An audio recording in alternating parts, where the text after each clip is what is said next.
Hey guys, welcome back. Thanks for joining me for another video. If you are a subscriber, thank you guys so much for all of your love and comments. It's so overwhelming every single day to come in to all of these lovely, lovely comments from you guys. And I get so humbled by the fact that you guys really love these videos and you're getting such great insight and you're learning so much. And that was the whole point of me creating this channel and doing these videos every week for you guys, was to have those aha moments, because I know when I was going through my journey, those moments were key for me and they really changed my life. So I'm humbled that I'm able to do that for you guys. If you're new to my channel, welcome. My name is Stephanie. I am a life and relationship coach. So the past couple of weeks, I've been noticing this theme, and it's just funny how when I make a video, it's like this theme kind of happens, or I start getting a lot of the same type of comments. And for a while I was getting a lot of comments from people that are coming out of a narcissistically abusive relationship or emotionally abusive relationship, and now I'm starting to see a real theme of people that are struggling in these relationships. So I had one woman recently ask me, how do I know whether or not my husband's having an emotional affair? I feel like he is, and I just want to get some insight on how you can really pinpoint if this is happening. So for this week's video, I want to give you 5 signs that you can tell that someone is having an emotional affair. One of the biggest reasons why I wanted to make this video is because the fact of the matter is, love is blind. And the minute you fall in love with someone and you fully give yourself to someone else, you completely trust this person, love's blind, and you're going to overlook things and not believe that this person is capable of doing something that they're actually capable of doing, or what they are currently doing. You don't want to believe it. You want to believe this person's good. You trust this person. You believe this person loves you. Has your best interest at heart, is always thinking of you. And you can't imagine that not only that they could cheat on you, but that they could have an emotional affair with someone else, that they could be able to separate, their two worlds and carry on in this relationship. So one of the biggest signs is physical intimacy. So if your partner has absolutely no interest in intimacy or being physical with you, and this isn't just sex, if you guys always cuddled on the couch after the kids went to sleep or after work or whenever, and that was your thing, and you guys love to do that and you don't do it anymore, or if you guys love PDA and you're the couple that would always like have their hands on each other or a hand on a leg or something like that, and that tends to go away, that is definitely one sign. Now, if you're in a long-term marriage or a long-term relationship or a relationship in general, and you're going through that dry spell that we tend to go through, maybe we just had children, maybe we're going through a stress in life right now and it's causing us not to have that physical contact and to be intimate, those things can happen. If we're in the middle of a fight, sometimes those things can happen, of course, but these signs are more of patterns that you're starting to see. So this isn't like, oh, we're going through like 2 or 3 weeks of this. This is now going into 2 or 3 months, and this is becoming more of a regular thing. And it's not just a regular thing that they don't want to be intimate with us. It's that they're detaching from us physically. So the next sign is your partner is constantly picking a fight with you. And one of the biggest things that I always tell people is you have to listen to your intuition. This goes for everything in life. And intuitively, if you know you're not doing anything wrong and your partner is just picking these fights with you, that no matter what you do, you're always the one at fault. Nothing you do is good enough. It is constant, to the point where you feel like they're just nitpicking at you at every little thing. And if you're with a narcissist, this is going to happen because this is part of the discard phase. So you're going to feel like something, that you are the problem, that you must always be overreacting, or you must be too sensitive, or there must be something wrong with you, or you must be the crazy one. Those things definitely happen 100% if you are with someone who is narcissistic. But even if you're not with someone who's narcissistic or a sociopath or anything like that, and you just feel intuitively that he's starting or she's starting arguments with me for no reason at all. I'm just trying to have a conversation, and all of a sudden this big fight ends up happening. I had a friend once who, unfortunately, her husband actually had an affair while she was pregnant. And during her pregnancy, they would go out shopping for their new baby, and she would pick out clothes, and he would always nitpick and start fights with her in the department store, that she would always buy random pieces of clothing and never buy an outfit.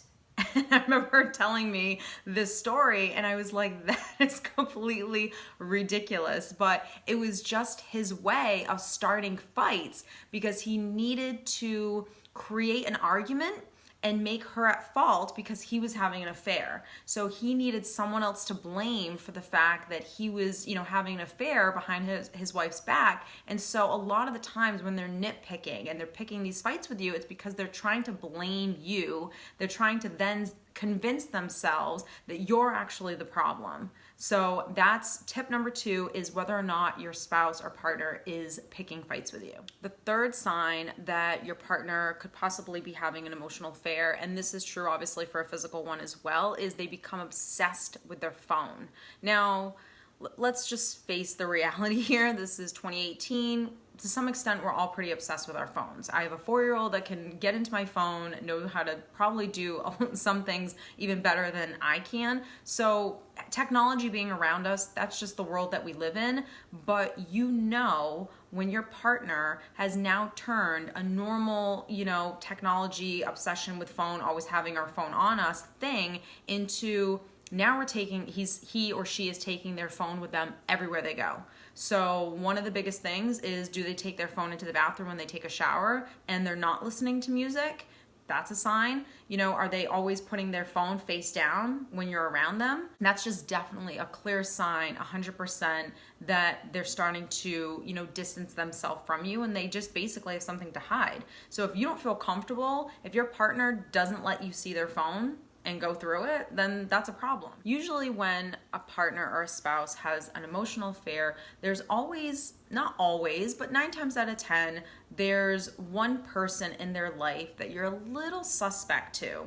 The conversation gets a little too close, or you just feel intuitively that I feel like you're getting too close to this person. I feel like you're talking to them too much. And of course, they're going to project and just throw back at you that you're being too sensitive, or you're just insecure, and that shouldn't bother you, and I love you. But the fact of the matter is, if you feel uncomfortable by something that your partner is doing, they should love and respect you enough to not only say, absolutely, I need to correct that, but love you enough to say, what am I doing wrong that I made you feel that you couldn't trust me? So a lot of the times in relationships, when there's a lot of friction, it's because we're blaming the other person. And instead of saying, okay, if you feel uncomfortable by my interaction with this person, I must be doing something to cause you to bring this to my attention. So that's different than you getting upset with your husband or your wife or your girlfriend or whatever when they say hi to Joe in the office. I mean, that's a different situation. But when you go out for dinner with friends and you always seem to see your partner with this one specific person time and time again, getting a little too cozy, or the conversation going on a little too long, and it makes you feel uncomfortable, they should love and respect you enough to be able to say, absolutely, I'm going to squash that right now. I don't need to have those conversations, and I don't want you to feel uncomfortable around that person. But a lot of the times what will happen is the partner will actually get defensive and say, you're insecure, or you shouldn't feel that way, or there's absolutely nothing going on, just to really deflect from what really is going on. They're basically trying to gaslight you. They're trying to throw you off your game so you don't keep listening to that intuitive thought that's saying, I don't trust what's going on over there. Something feels off. The other thing is they emphasize so badly that they're just friends with this person. So again, they're going to try and gaslight you and just make this relationship, we're 100% friends. She's just my good friend. I've had her in my life forever, or I work with her and I have to talk to her. But again, I go back to that first point. If it makes you uncomfortable, and as long as you're not being irrational, that you really feel intuitively that something's going on and I just don't like it, and it's making me feel uncomfortable now, that you should be able to bring that to your partner's attention, and they should respect what you have to say, number one, and number two, do whatever it is that they need to do to make sure you don't feel that way. Your partner should never make you feel bad for what you're feeling. They should be able to ease any concern that you have or worry or anything like that because they love you and they respect you and that there's nothing actually going on. And the last thing, and it's not really something in terms of a sign that you have to look out for in your partner, this is really about you. I want you to focus and listen to your intuition. This doesn't mean you're crazy. It doesn't mean you're insecure. It doesn't mean you're oversensitive. You know when 9 times out of 10, you know when you're being irrational, when you're letting that insecurity kind of get the best of you, and when intuitively you feel like something's kind of off. And when I say love is blind, it 100% is, because we do not want to believe that the person that we love and trusted is capable of doing something so hurtful as to having an emotional or physical affair behind our backs. But if you see something that feels off, listen to it. And not only listen to it, but you need to be able to communicate it to your partner in not an angry way, in just a matter-of-fact way. Hey, I noticed that you always take your phone with you. What's up with that? There's no need to take your phone in the bathroom if you're not using it. There's no need to, put your phone underneath your pillow when you go to bed at night. There's no need to constantly have your phone face down when we're in a restaurant. There's no need for any of those things. And let them know that, hey, that behavior needs to change. Hey, when I ask you to use your phone and you just immediately take it and do something really shady and then give it to me, that's a problem. And just keep at it with this person, because the truth is people can't really keep on affairs for too long. Most people, the guilt alone would eat them alive. But if you are dealing with someone who is narcissistic, who is that sociopath, then they're able to disassociate and have that emotional affair, have that physical affair, and still be in a relationship with you. And that's just what makes them crazy. Unfortunately, that's what makes them mentally ill, because most people, like I said, would have empathy, would have so much guilt for what they were doing that they won't be able to withstand that relationship, and eventually it'll come to the surface. And that is the truth, is that no matter how much of this you're seeing and no matter how much your partner's maybe denying it, it always comes to the surface. So at some point you will find out that this person's doing it,